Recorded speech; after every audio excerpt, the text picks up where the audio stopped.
Olá, episódio 21 do nosso estudo do livro Um Novo Mundo, O Despertar de uma Nova Consciência. Para você que está acompanhando aqui comigo pelo livro, é a página 106, Formas Patológicas do Ego. Como vimos, o ego, na sua natureza essencial, é patológico, se usarmos essa palavra no seu sentido mais amplo para denotar distúrbio e sofrimento. Ele falou mais especificamente sobre isso num dos episódios anteriores, acho que foi no 19.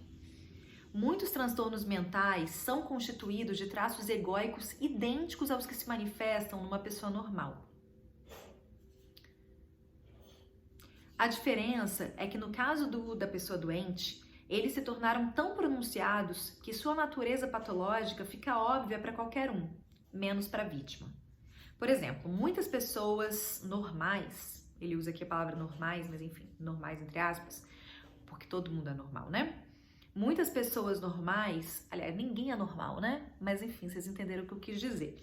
Muitas pessoas normais contam determinados tipos de mentiras de tempos em tempos para parecer mais importantes e especiais e para realçar sua imagem na mente dos outros. Mentem sobre quem elas conhecem, suas conquistas e habilidades, bens e qualquer outra coisa que o ego use para se identificar. Alguns indivíduos, porém, motivados pela sensação de insatisfação do ego e de sua necessidade de ter ou ser mais, mentem de maneira habitual e compulsiva. A maioria das coisas que dizem sobre si mesmos, sua história, é uma verdadeira fantasia, uma obra de ficção que o ego cria para se sentir maior, mais especial. Sua autoimagem grandiosa e inflada pode às vezes enganar os outros, mas normalmente não por muito tempo. A maior parte das pessoas logo a reconhece como uma completa invenção. A doença mental chamada esquizofrenia paranoide ou paranoia é essencialmente uma forma exagerada de ego. Em geral, ela consiste numa história ficcional que a mente inventa para dar sentido a um persistente sentimento subjacente de medo.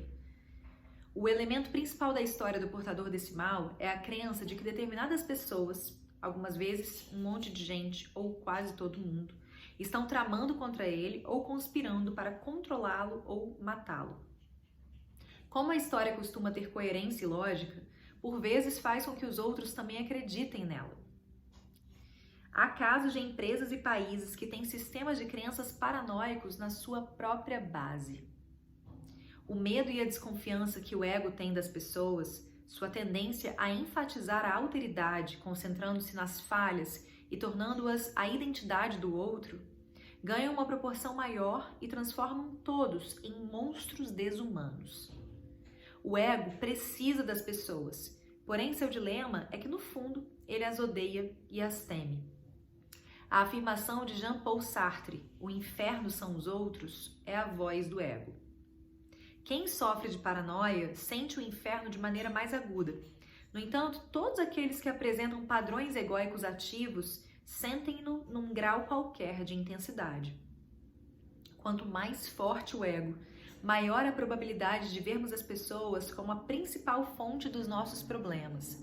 Aquilo que a gente estava falando da gente não assumir a fonte, né, de tudo que nos acontece, assim, a responsabilidade. Inclusive a responsabilidade por direcionar a nossa vida para onde a gente quer. Eu sou fonte, eu tenho poder, eu sou responsável para onde eu tô indo, para onde eu quero me levar, né? Eu me guio nessa vida. E quando a gente responsabiliza só os outros pelo que está acontecendo com a gente, por a gente estar aprisionado em alguma situação, a gente tira de nós mesmos essa fonte. A gente coloca a responsabilidade sobre a gente poder fazer o que a gente quer, da maneira como a gente quer, direcionar a nossa vida mesmo na mão de outras pessoas. Há também uma grande chance de que tornemos a vida difícil para os outros. Mas é claro, não somos capazes de perceber isso. Sempre são eles que parecem estar nos fazendo mal. Há outro elemento do ego que se manifesta como um sintoma da doença mental que chamamos paranoia, porém nesse caso de forma mais extrema. Quanto mais o doente se considera perseguido, espionado ou ameaçado, mais pronunciada se torna a sensação que ele tem de ser o centro do universo, a pessoa em torno da qual tudo gira. E uma questão ainda mais importante, ele se imagina o ponto focal da atenção de um grande número de pessoas. A sensação que ele tem de ser uma vítima, de estar sendo prejudicado por tanta gente, o torna muito especial. É muito louco, né? Aquilo que a gente falou. O ego, que ele fala aqui no livro, o ego não necessariamente ele vai se agarrar a uma coisa que seja boa. Ele precisa se agarrar a algo, ele se vicia em algum tipo de sofrimento ou alguma coisa de status, ele tem que ser o maior, mas não importa, às vezes é ele se fazer de menor, se fazer de vítima, e isso também serve para alimentar o ego, como nesse caso, né? A sensação que ele tem de ser uma vítima, de estar sendo prejudicado por tanta gente, o torna muito especial.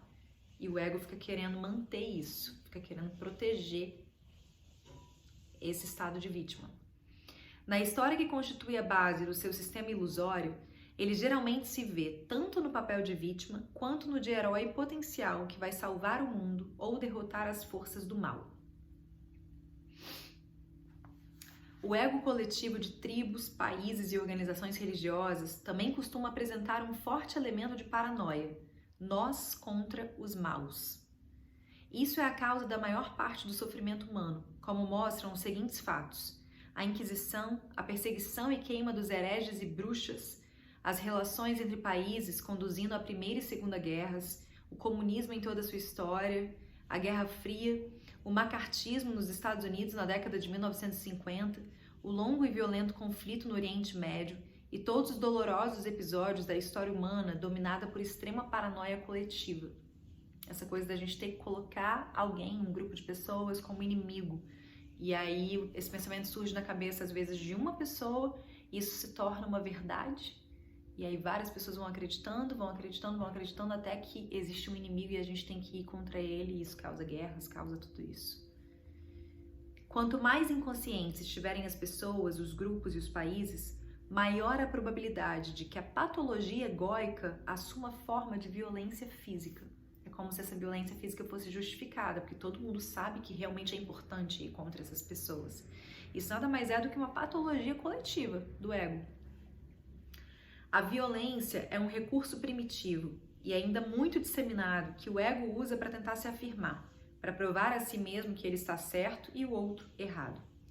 Entre aqueles que apresentam um alto grau de inconsciência, as discussões podem causar a violência com maior facilidade. O que é uma discussão? É a exposição de opiniões diferentes entre duas ou mais pessoas. Cada uma delas está tão identificada com os pensamentos que constituem seu ponto de vista que essas formas de pensar se cristalizam em posições mentais que são investidas de uma percepção do eu. Em outras palavras, a identidade e o pensamento se fundem. Aquelas pessoas se tornam seu próprio pensamento. Quando isso acontece, isso é, sempre que estamos defendendo nossas opiniões, pensamentos, sentimos e agimos como se estivéssemos protegendo nosso próprio eu. Inconscientemente, é como se estivéssemos travando uma luta pela sobrevivência. E assim, nossas emoções refletem essa crença. Então, se alguém discorda do meu pensamento, é como se estivesse ameaçando minha própria vida. Tamanha minha identificação com os meus pensamentos. Nesse exemplo aqui. Então, nossas emoções refletem essa crença. Elas se tornam turbulentas. Ficamos perturbados, irados, na defensiva ou agressivos. Precisamos vencer a qualquer custo ou seremos aniquilados.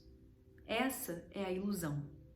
O ego não sabe que a mente e as posições mentais não têm nada a ver com quem nós somos, porque ele é a própria mente não observada.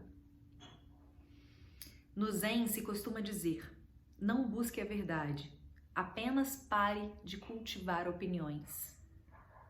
O que isso significa?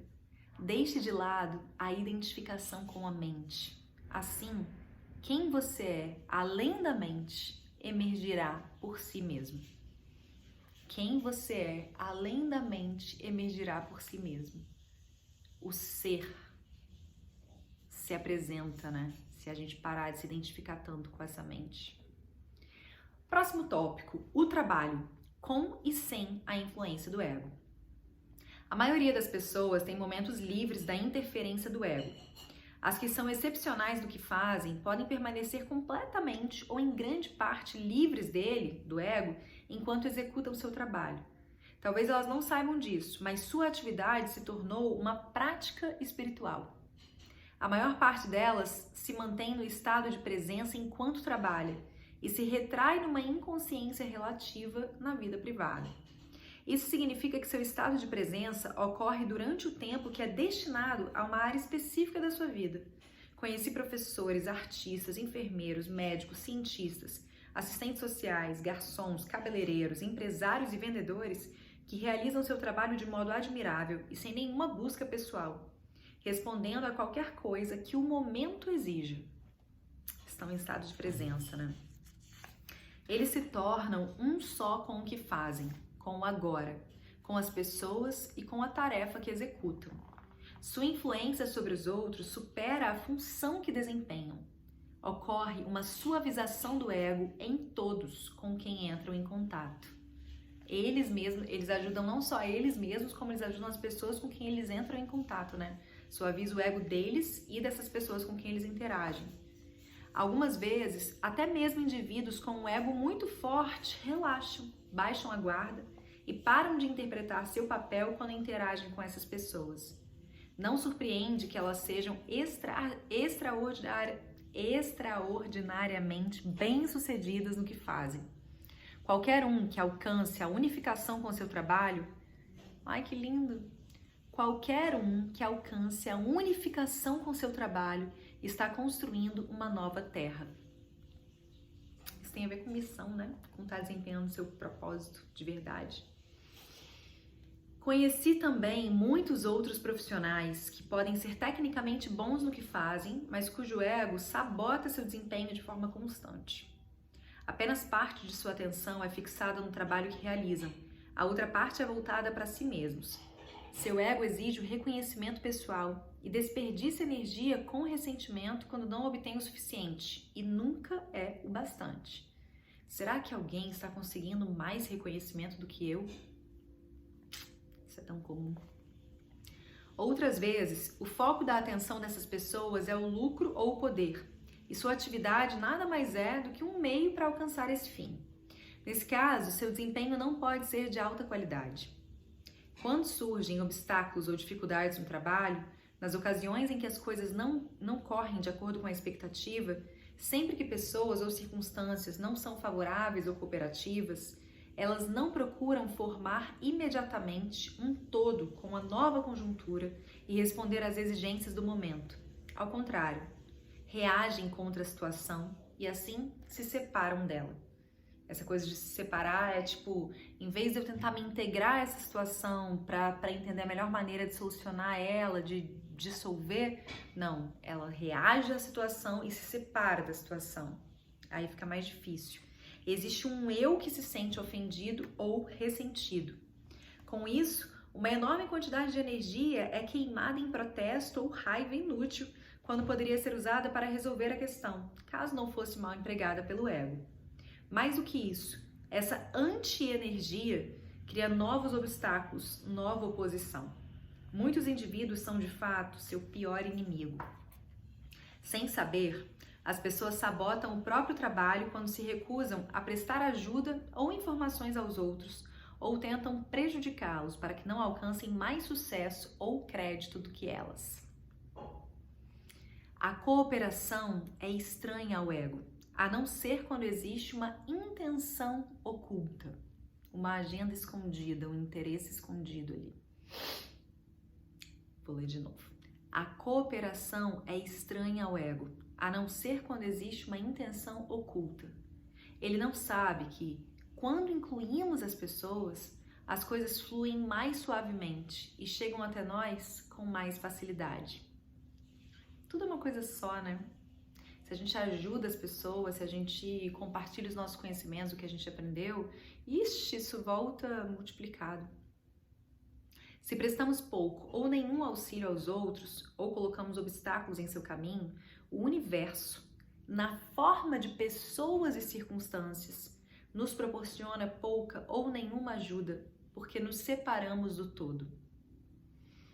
O universo quer que a gente atue integrado ao todo, né? Com a consciência de que somos tudo uma coisa só. O sentimento essencial inconsciente do ego de ainda não é o bastante faz com que ele reaja ao sucesso de qualquer pessoa, como se esse êxito tivesse tirado alguma coisa dele.